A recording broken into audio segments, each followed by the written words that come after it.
Hello everyone, welcome back to my channel. आज मैं apart from यू वांगशन फैन फिक्शन का पार्ट 3 शेयर करने वाली हूँ। गाइस, इस फैन फिक्शन का टोटल 18 चैप्टर्स अपडेटेड है। मेरी ऑथर से बात हुई, उन्होंने कहा एक और चैप्टर मतलब जो एंडिंग चैप्टर अभी भी बाकी है अपडेट होना, वो बहुत जल्दी अपडेट करेंगी। तो जब भी वो अपडेट करेंगी मैं फिर वो शेयर करूँगी। तब तक के लिए मैं 18 चैप्टर्स ही शेयर करूँगी। आज मैं चैप्टर नंबर 5 एंड 6 शेयर करने वाली हूँ।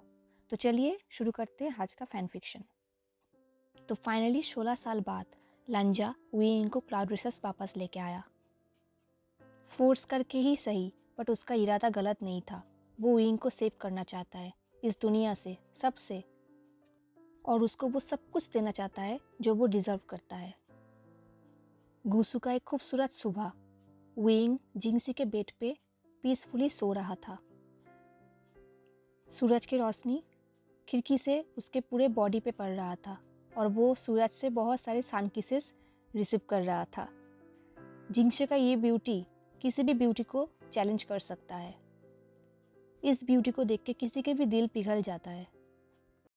जब रात को विंग ज़बरदस्ती लॉक्ड हुआ था तब पूरी तरह अंधेरा था। ठीक से दिखाई नहीं दे रहा था कि वो एक्चुअली कहाँ है, वो जिंदा है या मर चुका है।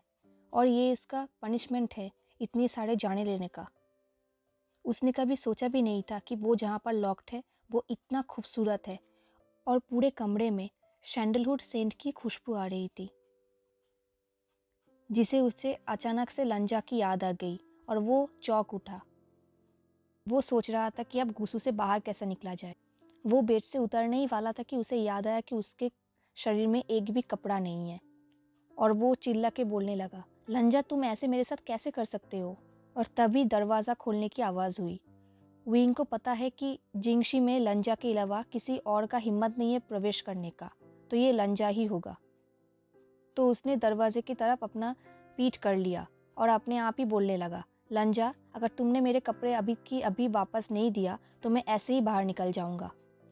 मैंने कहा था कि मैं यहाँ पे नहीं रहना चाहता हूँ, तो तुम क्यों नहीं सुनते हो। तभी पीछे से आवाज़ आई। विंग ने उस आवाज़ पे ध्यान नहीं दिया और अपना कंप्लेंट कंटिन्यू करता गया। उसने कहा, तुम मुझे जवाब क्यों नहीं दे रहे हो, और तुमने मुझे कल किस। ये बोल के उसने टर्न किया और देखा सामने जेबुचुन खड़ा है। वो तो चौंक ही गया, तो स्टंड ही रह गया जेबुचुन को देख के। जेबुचुन भी विंग को ऐसे देख के सेंसलेस ही होने वाला था। तभी उन्होंने विंग की तरफ अपना पीठ कर लिया और विंग ने जल्दी से सामने पड़े रहा मैट्रेस से अपने आप को ढक लिया। विंग ने कहा, जेबुचुन आप जैसा सोच रहे हैं वैसा बिल्कुल नहीं। जेबुचुन तो अभी भी उस सदमे से बाहर नहीं निकल पाए जो उन्होंने कुछ सेकंड पहले देखा, मतलब विंग को नेकेड। उन्होंने अनकंफर्टेबली विंग को कहा, चिल्ली हुई, मैंने आपको यहाँ देखने का उम्मीद नहीं की थी। विंग ने कहा, यही तो ना, मैं भी यही कहने वाला था, प्लीज़ आप गलत मत समझिए। ये बोल के विंग ने अपने आंखें बंद कर ली एम्बेरसमेंट से। जेबुचुन क्या बोलेंगे उनको समझ नहीं आ रहा था। उन्होंने कहा, क्यों, मतलब कैसे। विंग ने चिल्ला के कहा, लंजा, लंजा ही इससे जिम्मेदार है। जेबुचुन अपने हंसी कंट्रोल करने की कोशिश कर रहे थे। फिर विंग ने रियलाइज की कि वो क्या बुलशिट बोले जा रहा है। विंग ने कहा, यस आई मीन नहीं जेबुचुन, कल हम दोनों ने बहुत दिनों बाद मिले हैं ना, इसलिए वो थोड़ा इमोशनल हो गया और मेरे साथ जोक करने लगा। और ये बोल के वो ऑकवर्ड से स्माइल देने लगा था। जेबुचुन ने नोट किया और अपना हंसी कंट्रोल करने की कोशिश कर रहा था, जैसे कि वो अपने आप में कहना चाहते हो, अच्छा बेटा, जैसे कि मैं तुम्हारा झूठ लेने वाला हूँ और मैं अपने भाई को नहीं जानता। जेबुचुन ने कहा, मैं आपका बाहर इंतज़ार कर रहा हूँ, आप जल्दी से फ्रेश होके बाहर आ जाइए ब्रेकफास्ट के लिए। विंग ने कहा, हाँ ज़रूर, मैं अभी आती हूँ।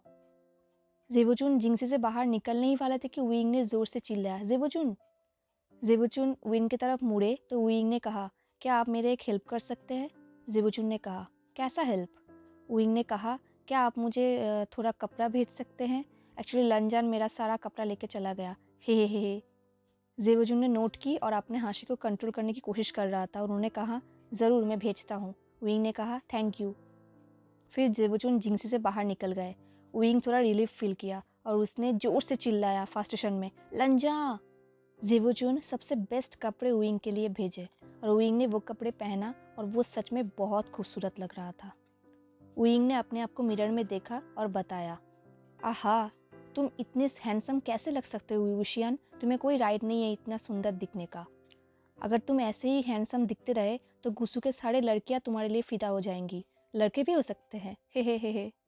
बट नहीं, मुझे मेरे बेस्ट फ्रेंड के लिए थोड़ा दया दिखाना चाहिए। वैसे भी उसका सख्त नेचर की वजह से कोई लड़की उसके आसपास आने की हिम्मत नहीं करता। अगर मैं भी ऐसे हैंडसम दिखूंगी तो लड़कियां क्या करेंगी। जिंगशी के बाहर से जिंगी ये सब सुनने की कोशिश कर रहा था, दरवाजे पे कान रख के कि वुयिंग क्या बड़बड़ा रहा है। बट सिजुई ने ये सब देखा और जिंगी को बोला, ऐसा मत करो। जिंगी ने कहा, हे ये आदमी तो पूरा ही पागल है, कोई कैसे अपने आप से ऐसे बात कर सकता है कमरे में। सिजुई ने कहा, जिंगी चुप रहो, वो हमारे गेस्ट है, हम उन पे ऐसे स्पाइंग नहीं कर सकते, अगर किसी ने पकड़ लिया तो हमें सज़ा मिल सकता है। जिंगी ने कहा, बट वो बहुत फनी है, वो अपने आप को विविशियन कह रहा है। और तभी अचानक से वुयिंग ने दरवाज़ा खोला और जिंगी उसके ऊपर गिरने ही वाला था कि सिजुई ने उसे पकड़ लिया। और वुयिंग ने बताया, हे बच्चों, ऐसे किसी की बात सुनना बहुत ही बैड हैबिट है। ये सुन के जिंगी ने बोला, आप ऐसे कैसे बोल सकते हो कि हम आप पे सीक्रेट स्पाइंग कर रहे हैं, और आप किससे बात कर रहे हैं, अंदर तो कोई नहीं है। सिजुई ने बोला, सॉरी सीनियर, हमें माफ़ कर दीजिए, जेवुजुन ने हमें भेजा है आपको ब्रेकफास्ट पे लेके जाने के लिए। वुयिंग ने सिजुई को एक स्वीट सी स्माइल दी और जिंगी की तरफ मुड़े और उसके कंधों पे हाथ रख के वो लोग चलने लगे। सिजुई ने उन दोनों को फॉलो की।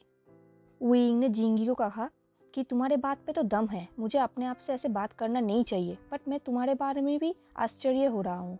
जिंगी ने कहा, क्यों, मैंने क्या किया। वुयिंग ने कहा, क्या तुम जिंगशी के हाइट माप रहे थे दीवार पे कान रख के। जिंगी के पास कोई जवाब नहीं था। उसे लगा कि वुयिंग बहुत स्मार्ट है बट पागल भी है। वो और कुछ कहता कि उसने देखा जेवुचुन और बाकी सारे सीनियर कल्टिवेटर्स वुयिंग को सम्मान दे रहा है, इसलिए वो भी चुप हो गया और टॉपिक को उसने घुमा दिया। जिंगी ने वुयिंग से पूछा, बाय द वे आप है कौन और आप अंदर कैसे आए। सनसेट के बाद कोई भी किसी को भी गुस्सू के अंदर आने की परमिशन नहीं है। जब हम लोग नाइट हंटिंग पे जा रहे थे कल, तब भी आपको हमने यहाँ पर नहीं देखा। वुयिंग क्या बोलेगा उसे समझ नहीं आ रहा था क्योंकि वो सच भी नहीं बोल सकता था।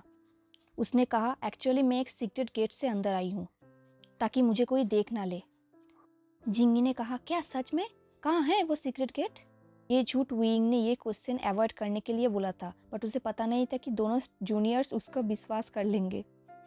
तो उसने इस मौके का फ़ायदा उठाया और अपने आप में ही स्टोरी बताना स्टार्ट कर दिया। और वो दोनों जूनियर्स भी बहुत ही अटेंशन लेके वो स्टोरी सुन भी रहा था। वुयिंग ने एक दरवाजे की तरफ पॉइंटिंग की।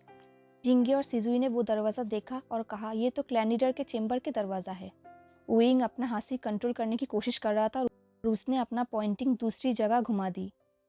और वो दोनों जूनियर्स उस पर विश्वास भी कर रहे थे। ये देख के वो बहुत हंसी कंट्रोल करने की कोशिश कर रहा था। तभी पीछे से किसी ने कहा, हैंगवांगजुन। वो तीनों चौंक गए थे। किंग तो बहुत गुस्सा था लंजा के ऊपर, क्योंकि सुबह का जो एम्बेरसमेंट उसने फील किया था वो लंजा की वजह से ही था।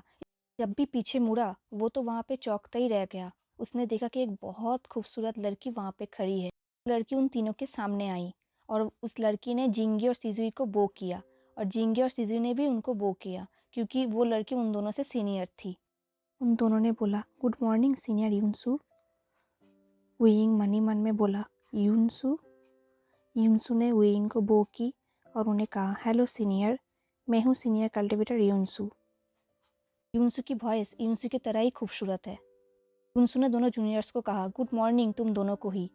तुमने क्या हैंगवांगजुन को देखा है। सिजुई ने कहा, हैंगवांगजुन तो सुबह सुबह ही किसी ज़रूरी काम से निकल गए हैं।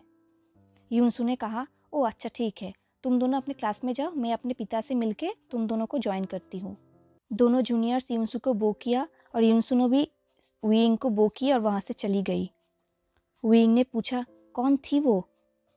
जिंगी ने कहा, वो क्लैन लीडर के बहुत ही करीबी दोस्त की बेटी है, वो भी गुस्सू से ही है, वो सुंदर है ना बहुत। तभी सिजुई ने उसके माथे पे एक चाटा दी। वुयिंग वो करने ही वाला था, उससे पहले सिजुई ने कर दी और उसको सेंस पे लेके आया। वुयिंग ने सिजुई से कहा, वेरी गुड। जिंगी ने कहा, तुमने मुझे मारा क्यों। सिजुई ने कहा, तुम हमारे सीनियर के बारे में ऐसा बोल कैसे सकते हो। जिंगी ने कहा, क्यों, वो तो सुंदर है, सुंदर को सुंदर बोलने में क्या प्रॉब्लम है। इसी तरह वो दोनों फनी आर्गुमेंट्स करने लगे और वेइंग मन ही मन में सोच रहा था, क्या लंजा अंधा है? उसके आसपास इतनी खूबसूरत लड़की घूम रही है और वो अभी तक सिंगल है। तुम इतना कोल्ड क्यों हो लंजा? अब मैं क्या करूँ तुम्हारा? वेइंग ने तो अपने मन ही मन में लंजा और योंसू की पेयरिंग भी कर ली थी। फिर उसने कहा, लगता है मुझे ही अपने बेस्ट फ्रेंड के लिए कुछ करना पड़ेगा। फिर उसने जूनियर से कहा, हे बच्चों, मुझे तुम्हारी हेल्प चाहिए। और वो दोनों अपनी स्टूपिड आर्गुमेंट्स छोड़ के उनकी तरफ देखने लगे। वांगशियन लवर्स, आज का पार्ट यही ख़त्म करते हैं। नेक्स्ट वीडियो पे देखेंगे कि वेइंग क्या प्लान करता है लंजा के लिए। और आप बताना कि आपको ये स्टोरी कैसा लगा आज का। और लाइक, कमेंट, सब्सक्राइब ज़रूर कर देना और शेयर कर देना अपने दोस्तों के साथ। चलो मिलते हैं नेक्स्ट वीडियो पे। आज के लिए चलते हैं। Tata, take care, stay safe, bye.